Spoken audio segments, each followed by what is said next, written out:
سے یوحنا رسول کی معرفت لکھا گیا انجیلی بیان، اس کا پہلا باب اور اس کی ابتدائی 10 آیات ہم تلاوت کریں گے۔ مقدس یوحنا رسول کی معرفت لکھا گیا انجیلی بیان، اس کا پہلا باب، اس کی پہلی 10 آیات خداوند کے مقدس کلام میں یوں مرقوم ہے۔ ابتدا میں ایک کلام تھا اور کلام خدا کے ساتھ تھا اور کلام خدا تھا۔ یہی ابتدا میں خدا کے ساتھ تھا۔ سب چیزیں اس کے وسیلے سے پیدا ہوئیں اور جو کچھ پیدا ہوا ہے اس میں سے کوئی چیز بھی اس کے بغیر پیدا نہیں ہوئی۔ اس میں زندگی تھی اور وہ زندگی آدمیوں کا نور تھی، اور نور تاریکی میں چمکتا ہے اور تاریکی نے اسے قبول نہ کیا۔ ایک آدمی یوحنا نام موجود ہوا جو خدا کی طرف سے بھیجا گیا، یہ گواہی کے لیے آیا کہ نور کی گواہی دے تاکہ سب اس کے وسیلے سے ایمان لائیں۔ وہ خود تو نور نہ تھا مگر نور کی گواہی دینے کو آیا تھا۔ حقیقی نور جو ہر ایک آدمی کو روشن کرتا ہے دنیا میں آنے کو تھا۔ وہ دنیا میں تھا اور دنیا اس کے وسیلے سے پیدا ہوئی اور دنیا نے اسے نہ پہچانا۔ خدا ان کے زندہ اور مقدس کلام کے پڑھے اور سنے جانے پر خدا کی خاص برکت نازل ہو، آمین۔ خدا یسوع مسیح میں عزیز بہنوں اور بھائیوں، خدا ان کا یہ کلام جو اس وقت تلاوت کیا گیا ہے، اس کی روشنی میں آج کا جو ہمارا سبجیکٹ ہے، ہمارا مضمون ہے، وہ ہے the authenticity of the Bible۔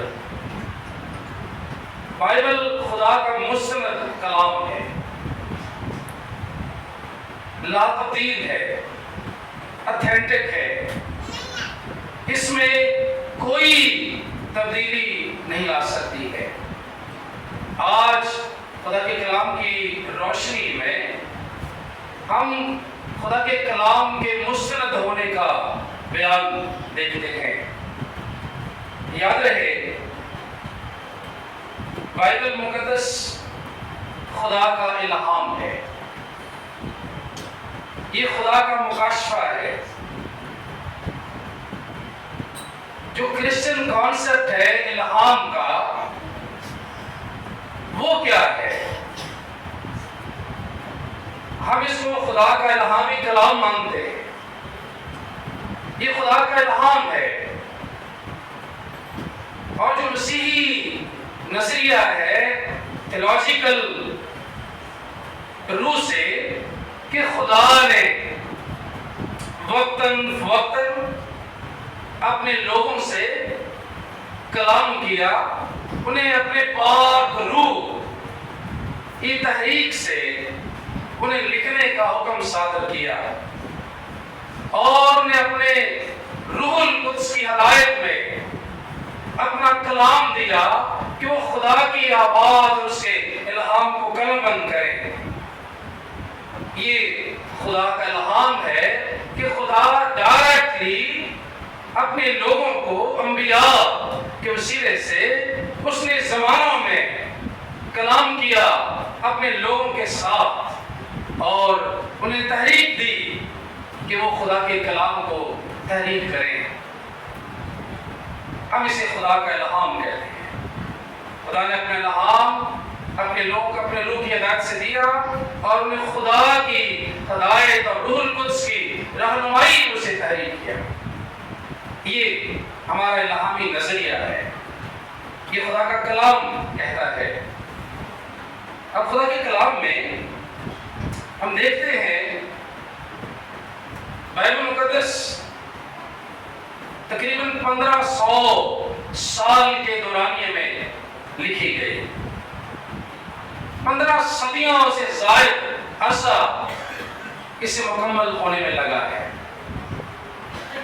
اور 1500 سال میں 40 کے قریب اس کے مصنفین ہیں جنہوں نے بائبل مقدس کی جو اس وقت 66 بکس ہیں وہ ان کے لکھائی ہیں، اور 40 مصنفین جنہیں خدا کا کلام قلم بند کیا ان 1500 سال کے عرصے میں۔ پہلی کتاب کا جو مصنف ہے اور جو آخری کتاب کا مصنف ہے بائبل مقدس کا، یاد رہے بائبل مقدس 2 حصوں میں ہم اس کو شمار کرتے ہیں۔ پہلا حصہ جسے ہم اولڈ ٹیسٹمنٹ کہتے ہیں، پرانا عہد نامہ، اور دوسرا نیو ٹیسٹمنٹ جس کو نیا عہد نامہ کہتے ہیں۔ پرانے عہد نامے کی پہلی کتاب کا جو پہلا مصنف ہے اور جو آخری کتاب کا مصنف، اس میں 1450 سال کا گیپ ہے۔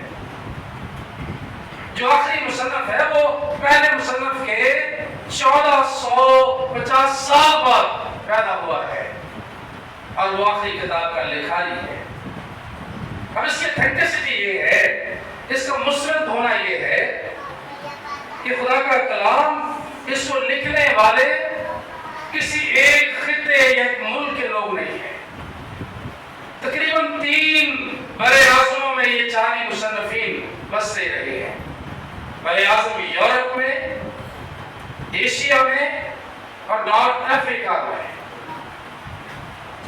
کتنا دور دراز رہنے والے لوگ ان مختلف بر اعظموں کے یہ باسی 40 مصنفین، ان کا ہسٹوریکل بیک گراؤنڈ فرق ہے۔ ان 40 کے 40 مصنفین کا جو تاریخی پس منظر ہے، ان کی تربیت فرق ہے، ہر ایک کا کلچر فرق ہے، ہر ایک کی تہذیب فرق ہے، ہر ایک کی زبان فرق ہے، ہر ایک کا رہن سہن فرق ہے، لیکن اس کی قدرت اور اتھینٹسٹی یہ ہے کہ خدا کا کلام اس طرح لگتا ہے کہ ایسے ایک ہی مصنف نے پیدائش کی کتاب سے لے کر مکاشفے کی کتاب تک لکھا ہے، اور اس کا ایک ہی لکھاری ہے۔ یہ اس کی حقیقت اور سچائی کی بڑی اتھینٹسٹی ہے۔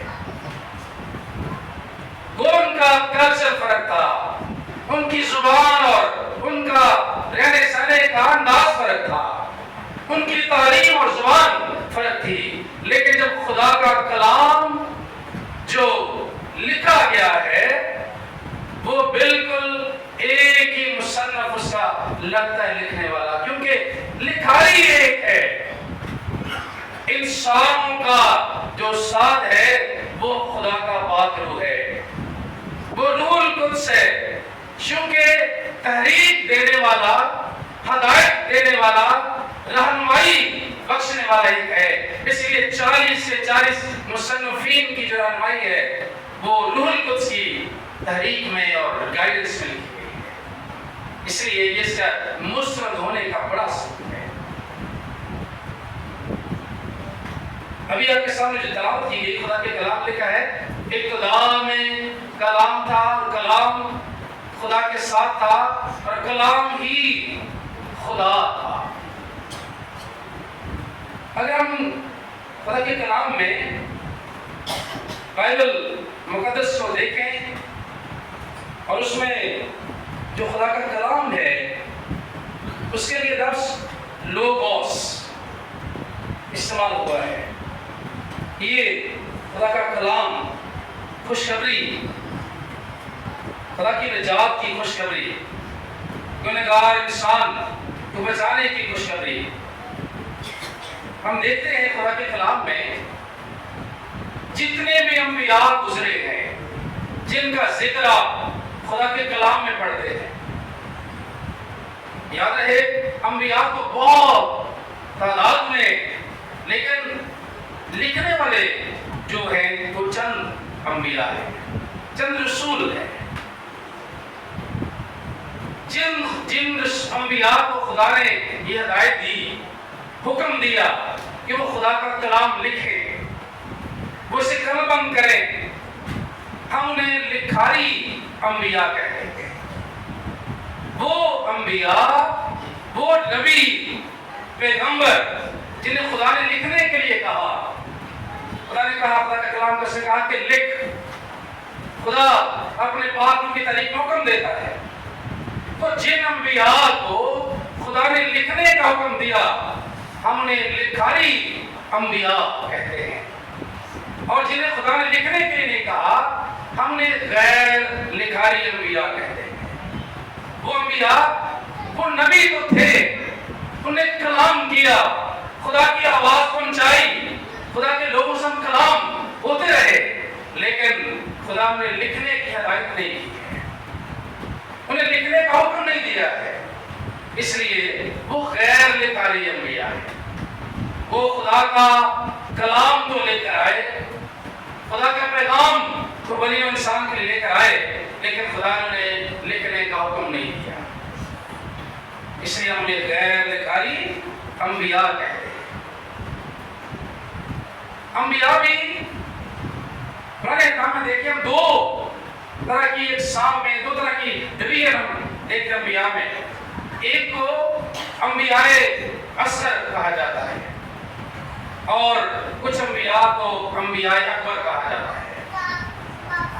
جو انبیاء اصغر ہے، اس کا مطلب یہ نہیں ہے، اصغر کا مطلب ہے چھوٹا، اور اکبر کے معنی ہوتے ہیں بڑا۔ تو جو انبیاء اصغر ہیں، ان کا مطلب یہ نہیں کہ وہ کسی رتبے یا مرتبے یا حیثیت کے لحاظ سے وہ کم درجہ رکھتے ہیں، وہ بھی خدا کے اتنے ہی مقدس لوگ ہیں اور خدا کے برگزیدہ ہیں جتنے انبیاء اکبر ہیں۔ ہم انبیاء اکبر اس لیے کہتے ہیں، جس طرح یشعیاء نبی، یرمیاء نبی، حزقییل نبی، چونکہ جو ان کی کتابوں کا حجم ہے وہ بڑا ہے، جنہوں نے کتابیں لکھی ہیں وہ بڑی تعداد میں زیادہ ابواب ہیں، اس لیے وہ کتب حجم میں بڑی ہیں، اس لیے انہیں انبیاء اکبر کہا جاتا ہے۔ اور جن کی کتابیں جس طرح ملاکی اور عبدیہ اور صفنیہ اور ذکریہ، ہم انہیں انبیاء اصغر کی فہرست میں، چونکہ ان کی کتابوں کا حجم ہے وہ چھوٹا ہے۔ اب ہم اس بات کو آگے بڑھاتے ہیں کہ خدا کا کلام مستند ہے، یہ لا تبدیل ہے، یہ معتبر ہے، یہ زمانوں سے زمانوں تک اس میں کوئی رد و بدل نہیں ہو سکتا، اس کو کوئی تبدیل نہیں کر سکتا ہے، کیونکہ یہ خدا کا الہام ہے، یہ مستند ہے۔ جس طرح میں نے اس کا ہسٹوریکل بیک گراؤنڈ میں کہا، لکھنے والے مختلف لوگ ہیں، مختلف زبانیں ہیں، لیکن بائبل مقدس ایک ہی لکھاری کا لکھا ہوا مجموعہ لگتا ہے، کیونکہ خدا نے خود اپنا الہام دیا اپنے پاک روح کے وسیلے سے اپنے لوگوں کو، تاکہ وہ خدا کے الہام کو قلم بند کریں۔ اس لیے یہ خدا کا مقدس کلام ہے، یہ مستند کلام ہے۔ ابتدا میں کلام تھا، جب یہ خدا کا کلام تحریری صورت میں ہمارے ہاتھوں میں نہیں تھا، جب یہ موجود نہیں تھا، تب بھی یہ خدا کا کلام اس وقت بھی یہ تھا، جب اس کی تحریر ابھی نہیں ہوئی تھی، جب یہ لکھا نہیں گیا تھا، لیکن کلام تھا، اس کی موجودگی تھی، وہ تھا اور وہ رہے گا۔ اس لیے خدا کے کلام میں یہ بات ہے کہ ابھی تحریری صورت میں یہ بنی انسان کے ہاتھ میں نہیں آیا، لیکن خدا کا کلام موجود تھا۔ اسی لیے یوحنا نے اس بات کا انکشاف کیا، اس نے کہا ابتدا میں، جب ابھی دنیا وجود میں نہیں آئی تھی، جب ابھی دنیا بنی نہیں تھی، جب ابھی کائنات تخلیق نہیں ہوئی تھی، لیکن خدا کا کلام تھا،